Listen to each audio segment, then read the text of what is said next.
The American Dream, on European time. How late-night European remote workers are cashing in on big U.S. salaries. It's 9 p.m. in London, and Victor Jones is still at his computer, finishing up one last Zoom call with his team in the U.S. His son has taken his bath, his wife is already in bed, and while the idea of a late-night video call may sound horrendous to some, Jones is feeling incredibly satisfied. Of course, American companies do pay better than European companies, says Jones, a manager of global marketing acquisition at New York-based tech firm Pegaus Tech. I'd lose between half and a third of what I make today if I were working for a European company. European workers, on average, earn 20% to 40% less than their American counterparts for similar jobs. For example, software engineers in the U.S. typically earn around $115,000. In Europe, the average is $75,000, depending on the region. Marketing managers see a similar gap, with U.S. salaries averaging $107,000 compared to Europe's $70,000. If you like this video, please like and subscribe. It helps us to make more content. Thank you. That's right, U.S. workers make 20 to 40% more. Before the pandemic, Europeans working for U.S. companies weren't unheard of, but holding U.S.-based roles with American-level salaries was a rarity. The shift to remote work has opened the floodgates, enabling Europeans to land positions traditionally reserved for American workers. How do Europeans make it work? Landing a U.S. job can feel like hitting the jackpot, but the rewards come with strings attached. European workers must adjust to U.S. hours, often working late into the night to align with American time zones. Seasoned remote workers prefer companies on America's East Coast. Why's a 5 to 6 hour time difference is easier to manage compared to those on the West Coast? Why's the 8 to 9 hour gap can make for grueling nights? For many, especially working parents, this trade-off is worth it. It's helped a lot with family life, says Jones, who has 2 children. I take breaks to pick up the kids, which I couldn't do with a traditional 9 to 5 UK job. But in the evenings, I'm glued to my desk, which is balanced by help from my wife.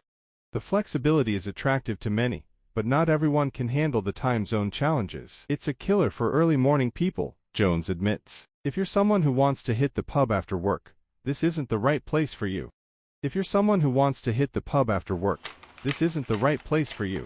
Victor Jones. Breaking up the day helps many remote workers. Some like to complete the first round of tasks in the European morning, when coworkers aren't around to interrupt with calls, emails, or instant messages, saving the afternoon for video conference calls. I don't need to be at my desk for 8 hours straight, says Romanian video and audio editor Otneil Mezin. I can stay nearby and get back to my computer if any urgent editing requests come in.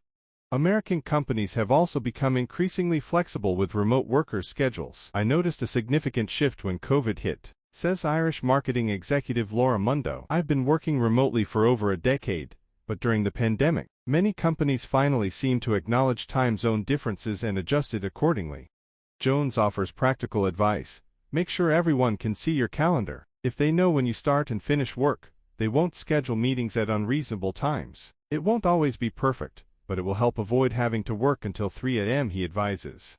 Cultural differences also play a noteworthy role. American companies often operate at a faster pace, with a more aggressive approach to sales and more open discussions around salaries than their European counterparts. Despite these contrasts, many Europeans say they have come to appreciate the innovative and optimistic spirit.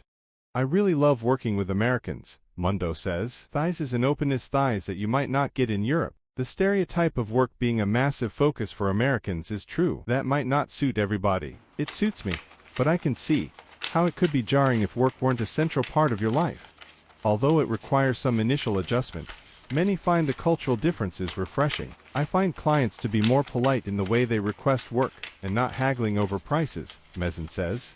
One piece of advice from European workers is to avoid undervaluing yourself in the American market by accepting a salary lower than what an American would earn, even if it's highest than typical European pay. My goal is always to be paid at an average U.S. rate, even though I live in Romania, Mezin says. I wouldn't consider undercutting myself, Mundo states, who entered remote work upon graduating due to the dearth of media jobs in Ireland. I just wouldn't be happy with getting European wages working for an American company. One of the significant financial benefits is what Mundo dubs geographic arbitrage. If you're earning American money, you can live very well somewhere that is not America.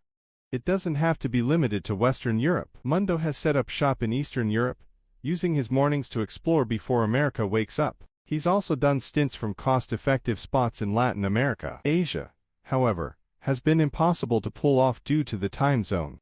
Are these days when the remote workers long for the 9 to 5 of a regular European job? Never, never, ever, Jones says. I could never go back. The flexibility is so much better.